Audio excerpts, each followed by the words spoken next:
ஹே hello நடக்கர்ஸ், welcome back to our channel. So இன்றைக்கி நம்ம சேனலில் ஜிமின் எனக்கு தான் ஒரு ஒன் ஷாட் பார்க்க போகிறோம். சாரிடா, அந்த பொண்ணுக்கு நான் ரொம்ப சாரி சொல்லிக்கிறேன். அவங்களுக்கு தெரியும் என்னோடய சுச்சுவேஷன் என்னென்னு, பட் ஸ்டில் சாரி சொல்கிற இடத்துல நான் இருக்கேன். ஸோ அதனால் ஐம் ரியலி சாரி. ஆக்சுவலி நான் இதை ஃபுல்லாகவே பேசி முடிச்சிட்டேன், 1 ஹவருக்கு ஃபுல்லாகவே.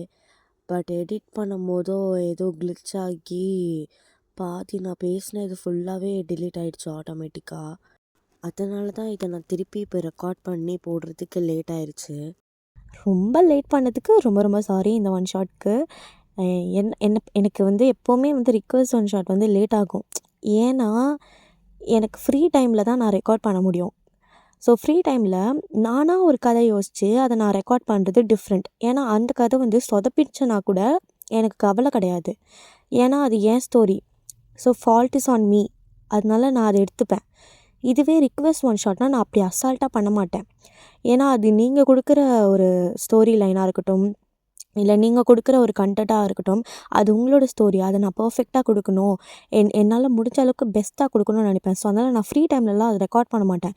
எனக்கு எப்போ ஒரு பெரிய டைம் இருக்கோ அப்போ தான் நான் ரெக்கார்ட் பண்ணுறதுக்கு ஸ்டார்ட் பண்ணுவேனே. ஸோ அதனால தான் இந்த ஜிமினை நான் ஒன் ஷாட் ரொம்பவே லேட் ஆனதுக்கு ரீசனே.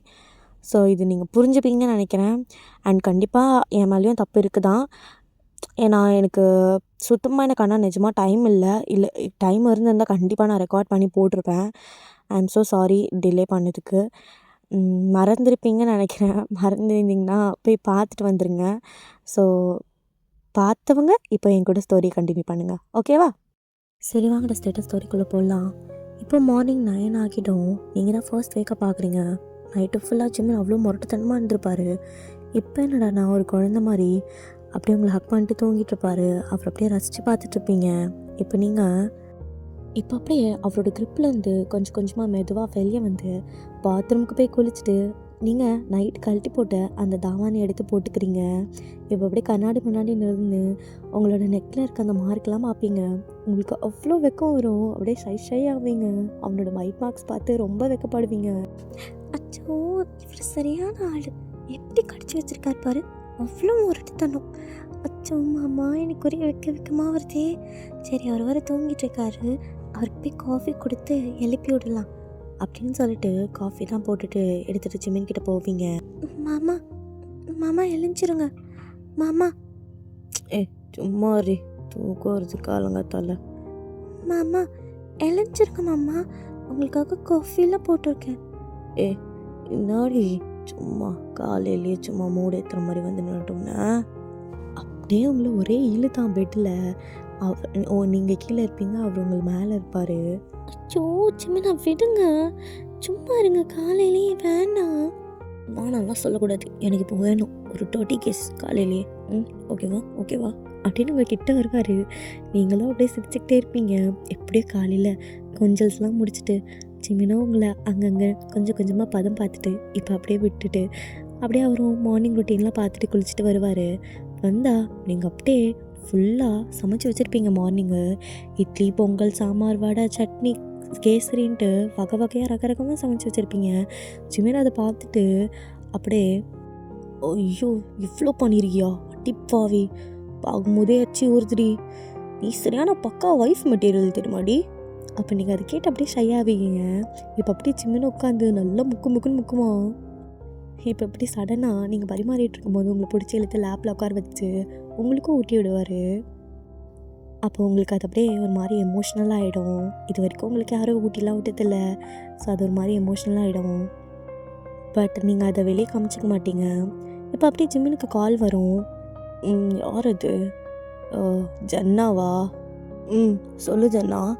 அண்ணா, இங்கே தாத்தா ஊரில் நைட்டு ஸ்டே பண்ண சொல்லி கம்பல் பண்ணார். நான் தங்கிட்டேன். ஸோ நான் இப்போ தான் கிளம்புறேன். நான் டைரெக்டாக ஒரு 11:30க்கு காலேஜ் வந்துடுவேன். சரி, ஓகே, பார்த்து வா, பாய். டேய், சொல்கிறத கேளு. நேற்று வையன் ரெக்கார்ட் கொடுத்துருப்பாரு நம்புகிறேன். அது நீ செக்யூரிட்டி கிட்ட கொடுத்துரு. நான் வாங்கி கொஞ்சம் ரீட் பண்ணிவிட்டு ஒரு 4 மணிக்கு வைவா அட்டன் பண்ணிப்பேன், சரியா?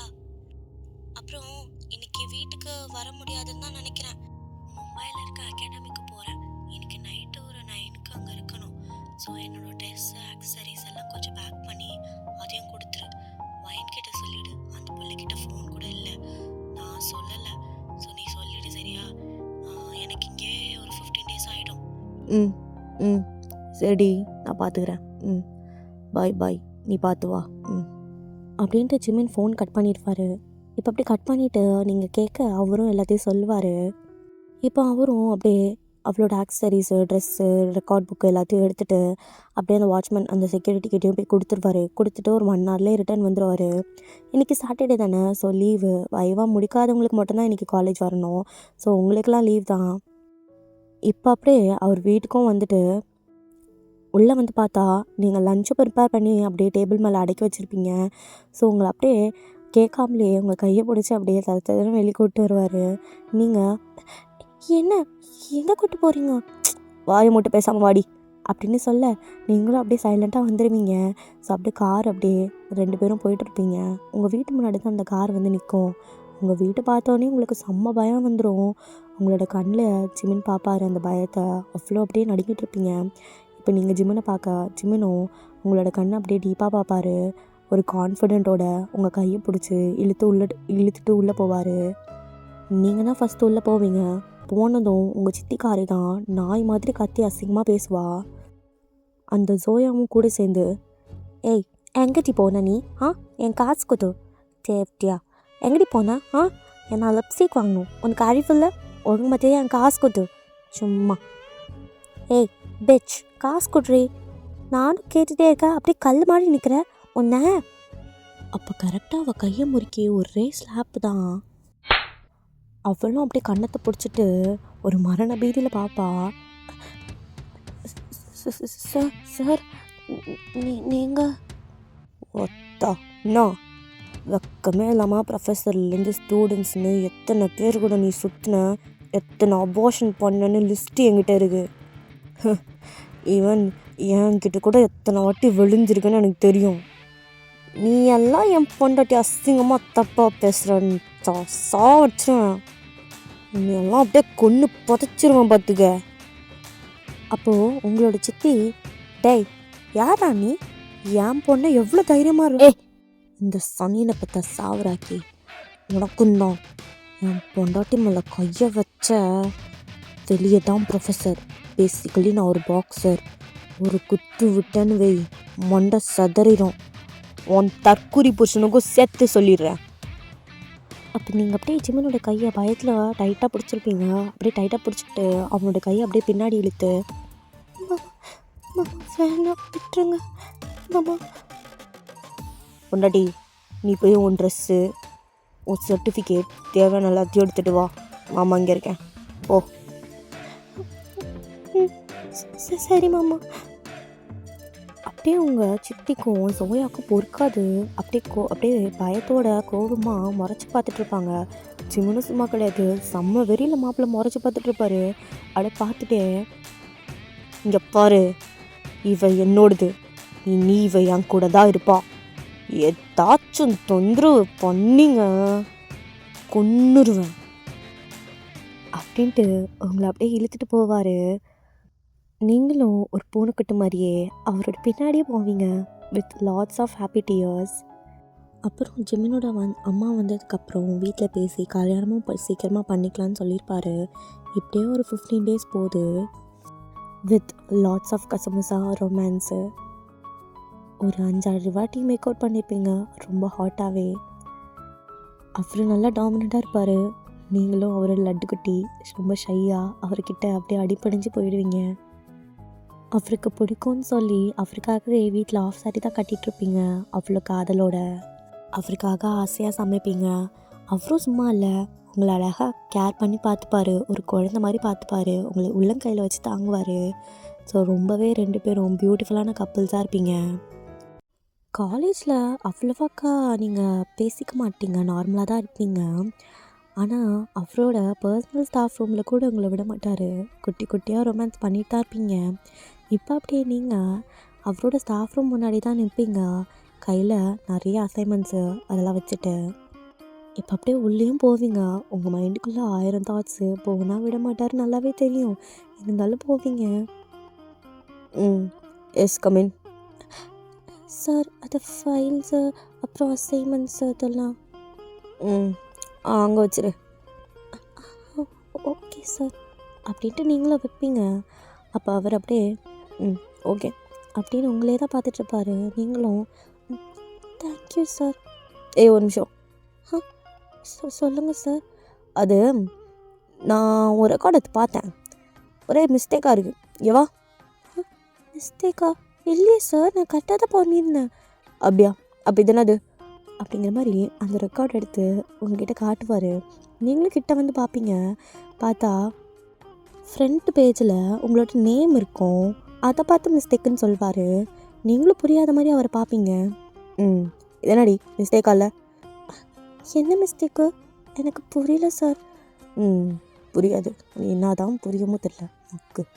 உன் பேர் என்னடி? வயன். கொன்றுவேன். பார்க் வயன். எழுது. பார்க்குன்னு எழுதுடி. உங்கள் அப்பா நான் வந்து எழுதுவான். என் பொண்டாட்டிடி. எல்லாருக்கும் தெரியும். ஆனால் அது நீங்கள் போங்க, சரியான ஆள் நீங்கள். பொண்டாட்டி லவ் யூடி. Love you too. அப்புறம்டி அப்புறம்லாம் ஒன்றும் இல்லை, நான் கிளாஸ் போகணும், விடுங்க. ஏய் நான் விட்டுருணுமா? சரி சரி சரி, குட்டி கிஸ்ஸு அப்புறம் விட்டுருணும், ஓகேவா? மொத்தமாக வேணும். சோஜிமண்ணா வேணும்டி, வேணும், ஓகேவா? அப்படின்ட்டு உங்கள் லேப்பில் உட்கார வச்சு அப்படின்னு அவ்வளோ டீப்பாக கிஸ் பண்ணிவிட்டு அவரோட கை அப்படியே உங்களோட தாவணிக்குள்ளே நல்லா விளையாடிட்டு இருக்கோம். ஸோ இந்த மாதிரி குட்டி குட்டி ரொமான்ஸு உங்களோட பர்சனல் ஸ்டாஃப் ரூம்லையும் நடந்துட்டு தான் இருக்கும். ஜென்னாவும் இப்போ மேட்ச் முடிச்சுட்டு வீட்டுக்கு வந்துடுவா. அவகிட்ட இன்னும் சொல்லலை, இன்னும் 20 டேஸில் ஜிமினோட அம்மா வந்துடுவாங்க. அவங்க வர அன்றைக்கி தான் ஜிமினோட பர்த்டே. ஸோ அன்றைக்கி சொல்லி உடனே கல்யாணம் பண்ணிக்கலான்னு பிளான் போட்டிருப்பார். பட் இங்கே ஒரு விஷப்பாம்பு உங்களோட வாழ்க்கையை நாசம் பண்ணுறதுக்கு பிளான் போட்டுட்ருக்கோம். இப்படியே 10 டேஸஸ் பாசஸ் ஆகிடுது. இன்றைக்கி சோயாவோட பேட்ச்க்கு ஃபேர்வெல். இன்றைக்கி தான் இவ எல்லா பிளானையும் போட்டுட்ருக்கா. ஃபேர்வெல் பார்ட்டியில் இருக்கப்போ ஜிமின் ட்ரிங்க் பண்ணிவிட்டு மற்ற ப்ரொஃபஸர்கிட்ட பேசிகிட்ருப்பாரு. அப்போ அவர்கிட்ட 2 பசங்க நின்று பேசிகிட்ருப்பாங்க. ராகுல்னு ஒரு பையன், டேய் அந்த அருண் இல்லை, அவன் இன்றைக்கி ஒரு வழியாக அந்த வயன்கிட்ட பேசி ஒரு அமௌண்ட்டை ஃபிக்ஸ் பண்ணிட்டான்டா. அப்போ தருண்னு ஒரு பையன், என்னடா அவள் ஒத்துக்கிட்டாளா? சே செம்ம பீஸ்டா, வாழ்கிறான்டா அவன். அப்போ ராகுல், டேய் பணம் பார்த்ததும் ஓகே சொல்லிட்டா பாடுறா, ஜஸ்ட் 50K தரேன்னு சொன்னான். தருணும், பாடுறா வாழ்கிற மச்சான் அவன். ஆனால் அந்த நாட்டுக்கட்டிக்கு இதெல்லாம் கம்மி தான். அதுக்கெல்லாம் என் சொத்தையே எழுதி வைப்பேன். ஒரு நைட் அவ கூட ஜிமின் அப்படியே பின்னாடி இருந்து ஒரே மிதி தான். அப்படியே போட்டு 2 பேரையும் கும்முன்னு கும்முவார். நிறைய பேர் அவரை ஸ்டாப் பண்ண ட்ரை பண்ணுவாங்க. பட் அவர் செம்ம டென்ஷனில் போட்டு நல்லா போட்டு செம்ம அடி அடிச்சிட்ருப்பாரு. சார் அடிக்காதீங்க சார், அடிக்காதீங்க. தா யாரா நீ? உனக்கு என்னடா தெரியும் அவளை பற்றி? உனக்கு என்னடா தெரியும் அவளை பற்றி? இன்னொரு வார்த்தை தப்பாக பேசுனீங்க, இந்த வாய் தானடா பேசிச்சுல அப்படின்னு செம்மடி அடிச்சிட்ருப்பாரு. அப்போது ராகுல்னு பையன் அடி வாங்கிட்டு, சார் என்ன சார் அவள் பெரிய பத்தி மாதிரி பேசுகிறீங்க? தோ கோவிந்த் பேலஸ் 5 ஸ்டார் ஹோட்டலில் இப்போ போய் பாருங்கள், என் ஃப்ரெண்டு அவளை கூப்பிட்டு பண்ணிகிட்ருப்பாங்க 2 பேரும். ஜிமின் அவன் வாயிலே ஒரு மிதி. ஜிமின் அவரோட ஃபோன் எடுத்துகிட்டு உங்களுக்கு தான் கால் பண்ணுறாரு. பட் நீங்கள் பிக்கே பண்ண மாட்டீங்க. ஒரு 10 டைம்ஸ் பண்ணியும் நீங்கள் ஃபோன் எடுக்கலை. ஸோ அவர் கோவமாக கார் எடுத்துகிட்டு ஹாஸ்டல் போனால் அங்கே செக்யூரிட்டி உங்களை யார் கூட்டிகிட்டு போனாங்க அப்படின்ற மாதிரி சொல்லிடுறாரு. இப்போ ஜிமினும் ரொம்ப கன்ஃபியூஷனோட அந்த ஹோட்டலுக்கும் வருவார். ஸோ அப்படியே உங்களை பற்றி அந்த ரிசப்ஷனில் கேட்பாங்க என்ன பேர் இருக்கான்ட்டு. அப்போது அந்த மேமும் எஸ் சார் இருக்குன்ற மாதிரி சொல்லுவாங்க. எஸ் சார், எங்கள் எம்டி சன் கூட தான் வந்தாங்க. இப்போ தான் சார் போனாங்க, 4th floor ரூம் நம்பர் 109. ஜிமுன் அப்படியே வேகமாக போவார். அங்கே 4th floorல பார்த்தா அவரோட இதயமே அப்படி நின்று போச்சுன்னு தான் சொல்லணும். நீங்கள் 109 ரூம்க்கு அந்த வால் பக்கத்தில் உங்களை அருண் வச்சு கிஸ் பண்ணிட்டு இருந்திருப்பான். ஜிமின் கிட்ட வரதுக்குள்ளே உங்களை தூக்கிட்டு அப்படியே ரூம்குள்ளே போய் லாக் பண்ணியிருப்பான்.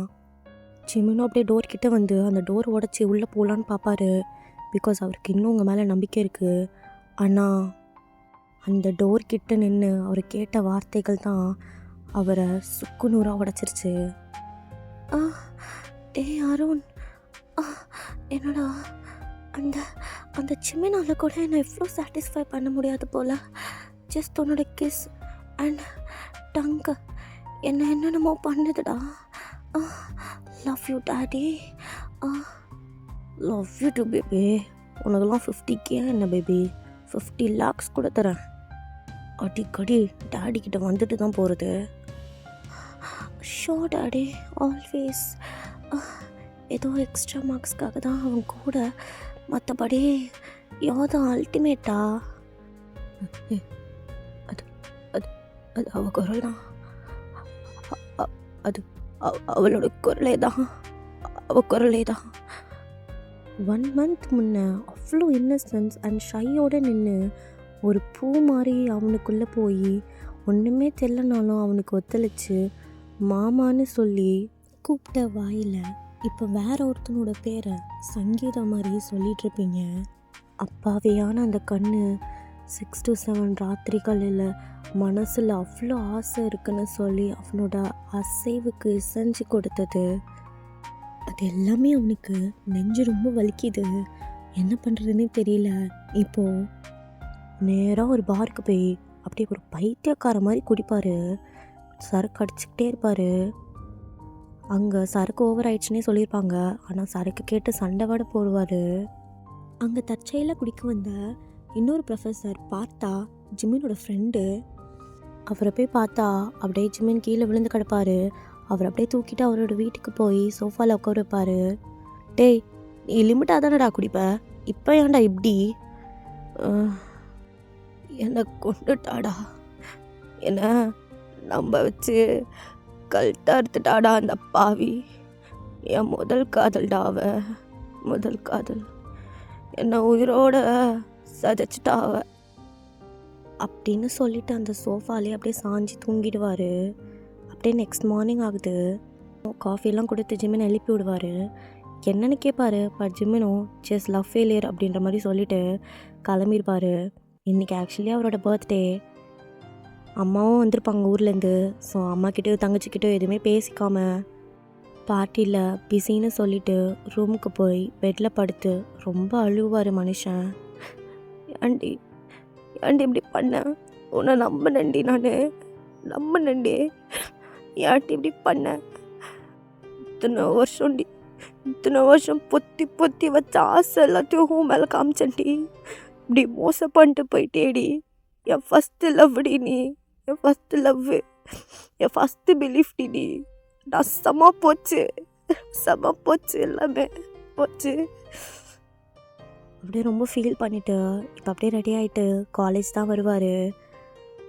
உள்ளே வந்தோடனே அவருக்கு செம்ம கோவம் தான். உங்களை பார்க்க கூட பிடிக்கல அவருக்கு. உங்களை பார்த்தாலே செம்மையாக எரியுது. ஸோ அப்படியே கிளாஸ் கூட நடத்தாமல் ரிவிஷன் மட்டும் பண்ண சொல்லியிருப்பார் ஸ்டூடெண்ட்ஸை. இப்போது பிரேக்கார் விட்டோடனே அவரோட ஸ்டாஃப் ரூமுக்கு தான் வேகமாக நடந்து போவார். அவர் போய் உட்காந்துருவார். இப்போ அவரோட ஸ்டாஃப் ரூம் டோர் நாக் ஆகும். எஸ் கமன் அப்படின்னு சொல்லிட்டு டேபிள் பக்கம் திரும்பி ஒர்க் பார்த்து நின்றுட்டுருப்பார். அப்போது நீங்கள் தான் ஃபேக்கமாக ஓடி வந்து ஜிமின் அப்படியே பேக்கப் பண்ணுவீங்க. மாமா, ஹாப்பி பர்த்டே, லவ் யூ மாமா. உங்களுக்கு தெரியுமா, உங்களுக்காக நான் கோவிலுக்கெல்லாம் போய் பூஜை பண்ணேன். இந்தாங்க பிரசாதம். உசுறு மேலே ஆசை இருந்தால் இங்கேருந்து ஓடிடு.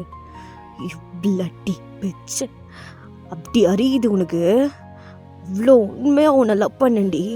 ஆனால் நீ சி கேவலம் அந்த ஜோயாவோட தங்கச்சி. நீ என்ன உத்தமையாவா இருப்ப?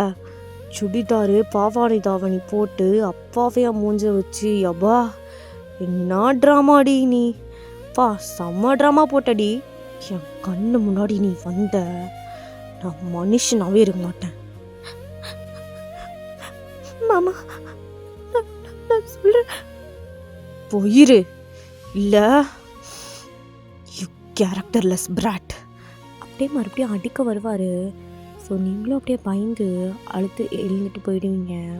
காலேஜ் விட்டு வெளியே வர அப்படியே எங்கே நடக்கிறோன்னே தெரியாமலே நடக்கிறீங்க. Days bosses. இங்கே ஜிமினும் ரொம்பவே ரூடாகிடுறாரு. அவருக்கு இங்கே இருக்கவே பிடிக்கல. எங்கே பார்த்தாலும் உங்களோட மெமரியும் உங்களோட ஃபேஸ் தான் வருது. ஈவன் அவரோட வீட்டில் கூட அந்த 20 days உங்கள் கூட இருந்த மெமரிஸ், பெட்டில் உங்களை அவரோட தாக்கின மெமரிஸ் எல்லாம் அவருக்கு கொண்டுட்டு இருக்கு. ஸோ இந்தியா வேணாம்னு சொல்லி ஃப்ரான்ஸில் ஒரு பெரிய காலேஜில் ப்ரொஃபஸராக ஜாயின் பண்ணிவிட்டு அங்கே போயிடுறாரு. இன்னும் உங்களோட நினைவுகளால் அவர் தவிச்சிட்டு தான் இருக்கார். கிளாஸில் பெஸ்ட்டாக தான் இருப்பார். ஒரு பெஸ்ட் ப்ரொஃபஸர் தான் அவர். பட் ஈவினிங் ஃபுல்லாக ட்ரிங்க் பண்ணிவிட்டு இப்படி தான் போகுது. வருஷத்துக்கு ஒரு 2 வாட்டி இந்தியா வருவார். இப்படியே ஒரு 5 வருஷம் போகுது. ஜிமின் இப்போது மேக்ஸ் ஹெச்ஓடி ஆகிடுறாரு. அங்கே ரொம்பவே ஸ்கில்ஃபுல் ப்ரொஃபஸர் தான் அவர். செம்மையாக டீச் பண்ணுவார். பட் எந்த பொண்ணுக்கிட்டையும் விழ மாட்டார். ஹண்ட்ரட்ஸ் ஆஃப் ப்ரொபோசல் வரும். Simply ignores. லவ்வில் நம்பிக்கையை சுத்தமாக லூஸ் பண்ணிட்டாரு. இப்போ ஒரு பாரில் குடிக்க போகலான்னு போவார். அங்கே அவரோட ஃப்ரெண்டு ஸ்கைராவை பார்ப்பாரு. அங்கே ஒரு மீட்டிங் விஷயமாக வந்திருப்பாங்க. இஸ் சைல்ட்ஹுட் பெஸ்டி, ரொம்ப நல்ல பொண்ணு. அப்போ ஜிமினை பார்த்துட்டு ஸ்கைரா, டேய் ஜிமினா எப்படி இருக்க? ஏய் வாஸ்கையூ, நல்லா இருக்கியா? எங்கே உங்கள் ஹஸ்பண்ட் பையன்லாம்? பையன் வீட்டில் இருக்கான், ஹஸ்பண்டோ அங்கே இருக்காரு. வரியா பேசலாம்? இல்லடி, எனக்கு டைம் ஆகுது. You guys carry on. அதெல்லாம் ஒன்றும் இல்லை. சரி, உன் ஒய்ஃப் குழந்தைங்களாம் எங்கே? அப்போ ஜிமின் 1 minute சைலண்டாக இருப்பார். அதெல்லாம் இல்லடி, அதை பற்றி அப்படின்னு தயங்குவார் சொல்கிறதுக்கு. டேய் என்ன ஆச்சு, பிரச்சனையாடா? இல்லை. ஏன்டா, என்னை பெஸ்ட் ஃப்ரெண்டு, என் கூட பிறக்காத தங்கச்சின்லாம் சொல்லுவேன். இப்போ என்ன? இப்போ ஏன் மறைக்கிறேன் என்கிட்ட? உன் கண்ணில் ஏதோ வருத்தம் இருக்குது ஜிமின். என்ன, லவ் ஃபெயிலியரா? ஒன்றும் இல்லைன்னு சொல்கிறல்ல. ஐயோ, அப்படியெல்லாம் விட்டுற முடியாது. சொல்லு என்னன்னு. இப்போ சொல்கிறியா இல்லையா? சொல்லு. என்னடி சொல்கிற? எதை? என்னை விட்டு போனாலே அதை சொல்லவா? இல்லை என் கூட இருந்துட்டு நான் அதில் யூஸ்லெஸ்ன்னு சொல்லிட்டு போனாலே அதை கேட்குறியா? அப்படின்னு ஒட்டஞ்சு போய் அழுவார். நானே மறக்க முடியாமல் கிடக்கிறேன். சாவடிக்காதடி. அப்போது ஸ்கைரோட ஹஸ்பண்டும் அங்கே வந்துடுவாங்க. வந்துட்டு அவர்கிட்ட சொல்லிகிட்டு இருப்பாங்க இந்த மாதிரி எல்லாத்தையும். ஜிமின், நீ வா, ரூமுக்கு போகலாம், எங்கள் கூட வா. அப்போ ஸ்கைரோட ஹஸ்பண்ட் தயங்கும். ஜிமின், ஆமாம் நீங்கள் வாங்க எங்கள் ரூமுக்கு அப்படின்ட்டு ரூமுக்கு கூட்டிகிட்டு போயிட்டு அவரை கம்ஃபர்ட் பண்ணுவாங்க. ஜிமினோ உங்களை பற்றி, உங்கள் கூட இருந்ததை பற்றி, உங்களை எப்படி உருகி லவ் பண்ணது எல்லாத்தையும் சொல்லுவார். நீங்கள் எப்படி துரோகம் பண்ணீங்க இதை பற்றி எல்லாத்தையும் சொல்லுவார். 2 பேருக்கும் அதை கேட்டுட்டு ரொம்ப கஷ்டமாகவே ஃபீல் ஆகும். இப்போ ஜிமினோ வயனோட ஃபோட்டோவை காட்டுறாரு. அந்த பிக்கை பார்த்தோன்னே ஸ்கைரோட ஃபேஸில் ஒரு வித confusion. But within 2 minutes it turns out into shock. டேய், இந்த பொண்ணு ஒரு தப்பும் பண்ணலடா. இவ ரொம்ப நல்ல பொண்ணு. ஆக்சுவலி அன்னைக்கு நடந்ததே வேறடா. என்னடி சொல்கிற? கொஞ்சம் புரியுற மாதிரி சொல்லு. டேய், ஆக்சுவலி 6 வருஷம் முன்னாடி, வெயிட், நீ அங்கேருந்து போனப்போ மணி என்ன? கரெக்டாக ஒரு 15 இருக்கும்டி. நான் அவளை பார்த்தது 10:09 பார்த்தேன்டா. டேய், நீ சொல்கிறத வச்சு பார்த்தா நீ போனதுக்கு ஒரு 4 minutes அப்புறம் ஒரு பொண்ணு அரை மயக்கத்தில் வேகமாக ஓடி வந்தா. ஒரு மாதிரி மயக்கமான ஒரு கிறங்கின குரலோட,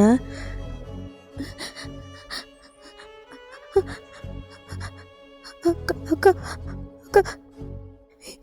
என்னை துரத்துறாங்க, பார்த்துங்க அப்படின்னு சொல்லிட்டு என் மேலே மயங்கி விழுந்துட்டா. அப்போ அவள் பின்னாடி ஒரு பொண்ணு பையனும் வந்தாங்க. நான் வந்ததை பார்த்த உடனே போயிட்டாங்க. அப்புறம் அவளை என் ரூமுக்கு கூட்டிகிட்டு போய் கொஞ்ச நேரம் தூங்க வச்சேன். ஒரு 2 ஹார்ஸில் எழுந்துட்டா. என்னை ஹக் பண்ணிட்டு பயங்கரமாக அழுதா. என்னன்னு விசாரித்தேன். அக்கா அக்கா என் ஹாஸ்டல் முன்ன ஒரு 9:30க்கு கார் ஒன்று வந்துச்சு. அதில் எங்கள் சீனியர் அருண் வந்தார்.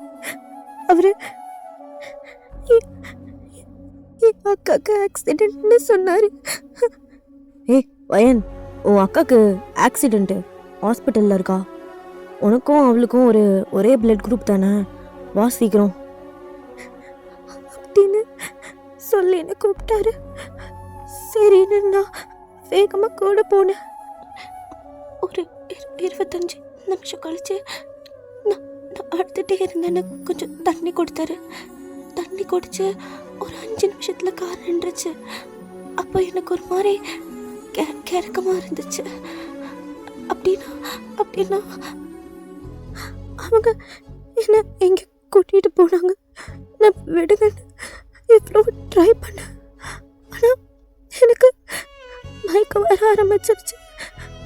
ஏன்னா ஒரு ஸ்டேட் ஆஃப் மைண்ட்லே இல்லைக்கா. அப்புறம் அவர் ஏதோ பண்ணார். என்ன பண்ணாருன்னு தெரியல. ஆனால் அந்த கடவுள் புண்ணியத்தில் என் சுடிதார் டாப் கழட்டும் போதும் நான் கொஞ்சம் சுதாரிச்சிட்டேன். அந்த போதையில் அவனை தள்ளி விட்டு ஓடி வந்துட்டேன்க்கா. அப்போதான் நான் பார்த்தேன், அங்கே என் அக்கா சோயா இருந்தா. அவளுக்காக தான் நான் இவ்வளோ கஷ்டப்பட்டு வந்தேன். ஆனால் இது எல்லாத்தையும் பண்ணதே அவ தான். அப்பதான் நீங்கள் என்ன பார்த்தீங்க, காப்பாற்றினீங்க. ரொம்ப நன்றிக்கா, ரொம்ப நன்றி. நீங்கள் எனக்கு அந்த சாமிக்கா, சாமி. ஐயோ அழுவாதடா, நான் இருக்கேன்ல. உன் பேரண்ட்ஸ் கிட்ட ஏதாச்சும் சொல்லணுமா? வேணாக்கா, எதுவும் வேணாம். நான் கிளம்புறேன். இந்த விஷயம் வெளியே தெரிஞ்ச என் பேர் கெட்டுரும். நீங்கள் பண்ணதே ரொம்ப பெரிய உதவிக்கா. நாளைக்கு ஒரு முக்கியமான நாள். அன்னைக்கு இந்த கஷ்டம் எதுவும் நான் வெளியே காட்டிக்க கூடாதுன்னு விரும்புகிறேன். முடிஞ்சா என்ன ஹாஸ்டலில் மட்டும் விட முடியுமாக்கா? அப்புறம் நான் அவளை ஹாஸ்டலில் விட்டு கிளம்பிட்டேன்டா. ரொம்ப தங்கமான பொண்ணுடா அவ. அக்கா அக்கான்னு அவ்வளோ பாசமாக கூப்பிட்டா. ரொம்ப கஷ்டப்பட்டு பொண்ணு போல. ஒரு ஆதங்கத்தில் அவளை பற்றி எல்லாத்தையும் சொல்லிட்டேன். அவ சொல்கிறத வச்சு பார்க்கும்போது அந்த ஃபீனா பொண்ணு ஜோயா இருக்கால, எனக்கு தெரிஞ்சு அவ தான் உள்ளேருந்து வயன் மாதிரி பேசியிருக்கணும். நீயும் அதை தப்பாக புரிஞ்சுக்கிட்ட. அவ்வளோதான். இதை கேட்டதும் ஜிம்மினுக்கு உலகமே நின்று போச்சு. அவனுக்கு அவ்வளோதான், என்ன பண்ணுறதுனே தெரில. அவனோட பர்த்டே சந்தோஷமாக இருக்கணும்னு தனக்கு நடந்ததை பற்றி கூட வெளியே சொல்லாமல் ஆசையாக பிறந்தநாள் விஷ் பண்ண வந்த பொண்ணை இவ்வளோ கேவலமாக பேசிட்டோமேனு ஃபீல் பண்ணுறாரு. அவன் மேலேயே இப்போ அவனுக்கு அவ்வளோ கோவம் வருது. அங்கே ஒரு நிமிஷம் கூட இருக்காமல் ஸ்கைராக்கிட்டேயோ தயாங்கிட்டேயோ சொல்லிவிட்டு அங்கேருந்து கிளம்பிடுறாரு. ஒரு 1.5 month போகுது. அவரும் இந்தியா வந்திருப்பார். இந்தியா வந்து ஒரு இடம் விடாமல் எல்லா இடத்துலையும் பைத்தியக்கார மாதிரி தேடுறாரு. நிறைய பேர்கிட்ட கேட்குறாரு, பட் உங்களை பற்றி எதுவுமே தெரியல. இப்போ அப்படியே நொந்து போய் பாரில் தான் குடிக்க உட்காடுறாரு. அந்த இடத்துல 6 years முன்னாடி சிம்மினை பார்லேருந்து கூட்டிகிட்டு போயிருப்பார்ல பார்த்தா, அவரை பார்ப்பாரு. பார்த்துட்டு ரொம்ப ஹாப்பி. பார்த்தா சிம்மின் கிட்ட வந்து, டேய் சிம்மினா எப்படிரா இருக்க, இப்போ வந்து குடிச்சிட்ருக்க, நல்லா இருக்கியா? நல்லா இருக்கேன்டா, நீ எப்படி இருக்க? என்னடா ஒரு மாதிரி டல்லாக இருக்க? எங்கெங்கேயும் தேடுறோம், இவங்கிட்ட மறைச்சி ஒன்றும் ஆக போகிறதில்ல, எல்லாத்தையும் சொல்லி ஹெல்ப் கேட்போம். டே அது நான் 6 வருஷம் முன்னே ஒரு பொண்ணை லவ் பண்ணேன். அவள் பேர் வையன். பார்த்தாவும் வையன் எங்கேயோ கெட்ட மாதிரி இருக்கேன். சரி நீ சொல்றா. நான் அவளை ரொம்ப லவ் பண்ணேன்டா அப்படின்னு எல்லாத்தையும் சொல்லிடுறாரு. இப்போது பார்த்தாவோட ஃபேஸில் அவ்வளோ ஷாக்கு. இப்போ ஏதோ ஞாபகம் வருது அவருக்கு. டேய், அவ ஃபோட்டோ இருக்கா? அ, தோ தோ தோடா, இ- இவதான் அவ, இவதான்டா. பார்த்தாக்கு செம்ம ஷாக் ஆகிடும். டேய், இவ நம்ம காலேஜில் ட்ரிபிள் இ டிபார்ட்மெண்ட்ரா, ஸ்டூடெண்ட் தான்டா இவ. ஆக்சுவலி 6 வருஷத்துக்கு முன்னாடி நீ சொன்ன தேதியில் ஒரு நைட் ட்ரைவ் போகலான்னு காமராஜ் பிரிட்ஜில் போயிட்டு இருந்தேன். அப்போது ஒரு பொண்ணு அங்கே பிரிட்ஜ் மேலே ஏறி நின்றுட்டு அதில் குதிக்க பார்த்தா. அவளை வேகமாக போய் காப்பாற்றி என்னன்னு கேட்டேன். அங்கே கீழே உட்காந்து ஓன அழுக ஆரம்பிச்சிட்டா. நானும் ஏன் இப்படி பண்ணுறேன்னு கேட்டேன். அதுக்கு அவள் ஒன்றுமே சொல்லலை. நான் எனக்கு இங்கே இருக்கவே பிடிக்கல. ஏதாச்சும் வேறு நாட்டில் ஒரு சின்ன வேலை வாங்கிட்டாங்க. இது இந்த இந்த இடமே எனக்கு பிடிக்கல, எனக்கு வேண்டாம். என் படிப்புக்காக சேர்த்து வச்ச காசு பேங்க்ல இருக்கு, அதை எடுத்து என்னை அனுப்பிடுங்க.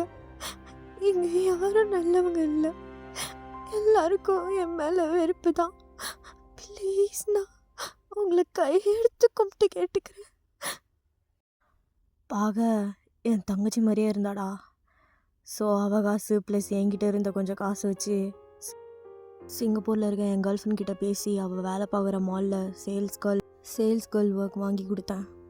ஆனால் நான் படிக்க வைக்கிறேன்னு சொன்னேன், பட் அவள் வேணான்னு சொல்லிட்டா. சரி, நானும் விட்டுட்டேன், அவளையும் அனுப்பி வச்சிட்டேன். தென் ஒரு 1.5 இயர்ஸில் எங்கள் கல்யாணத்துக்கு லக்ஷு கூப்பிட்டு வந்தாடா. அப்புறம் இப்போ we are married. எங்களுக்கு அழகான ஒரு பெண் குழந்தை இருக்குது, 3 வயசு. எல்லாத்தையும் அவள் வெப்கேமில் தாண்டா பாப்பா.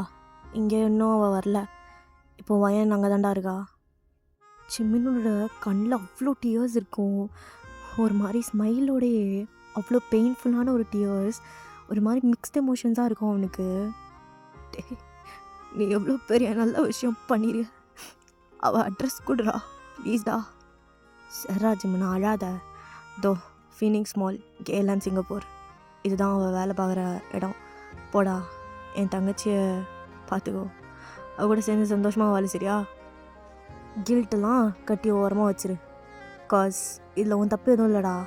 அப்படி ஒரு காட்சியாக பார்த்தா நீ என்ன பண்ணுவ பாவம். ஆனால் அவள் தான் ரொம்ப உடஞ்சி போயிட்டா. நீ போய் பேசு மச்சான், புரிஞ்சுப்பா. சரிடா அப்படின்ட்டு சிம்மின் பார்த்து அவள் டைட்டாக ஹக் பண்ணிப்பாரு. ரொம்ப தேங்க்ஸ் மச்சான், தேங்க்ஸ்டா. இந்த உதவியை நான் மறக்கவே மாட்டேன். வரேன் மச்சான், வரேன். பார்த்து போயிட்டு வாடா மச்சான். அவ்வளோதான் ஜிமின். 1 மினிட் 1 செகண்ட் கூட லேட் பண்ணாமல் வேகமாக சிங்கப்பூருக்கு ஃப்ளைட் பிடிச்சி உங்களை பார்க்க வந்துட்டுருப்பாரு.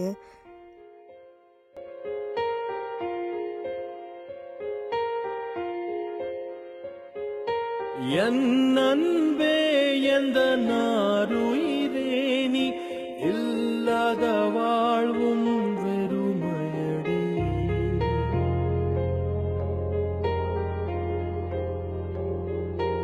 என் அன்பே எந்த நாருயிரே நீ இல்லாத வாழ்வும் வெறுமையடி. உன் கார்குழலும் அந்த மழை துளியும் என்னை தழுவிடும் போதுந்தன் ஞாபகமே. விழிமூடினா நீயும் வருகிறாய், விழித்திறக்கையில் ஏனோ மறைகிறாய். பிரிவினாய் நம்மை அறிகிறோம், அறிவதால் பின்பு இணைகிறோம்.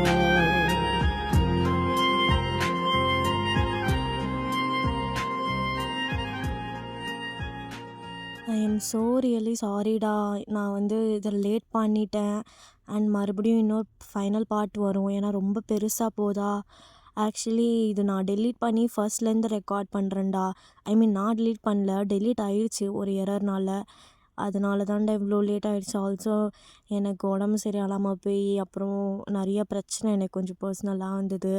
அப்படியே பிஸி ஆகிட்டேன். அப்படியே எனக்கு ஃபேமிலியில் ஒரு கல்யாணம் அப்படின்ட்டு அதுவும் பிஸி ஆகிட்டேன். இப்போ தான் கொஞ்சம் ஃப்ரீ ஆயினேன். அதனால தான் இதை நான் ரெக்கார்ட் பண்ணுறேன்டா. நான் சூன் நெக்ஸ்ட் பார்ட்டு ஃபைனல் பார்ட்டாகவே போட்டு முடிச்சிருவேன். Trust me. And thank you. இவ்வளோ தூரம் எனக்கு சப்போர்ட் கொடுத்து என்னை கூட்டிகிட்டு வந்ததுக்கு ரொம்ப தேங்க்யூ.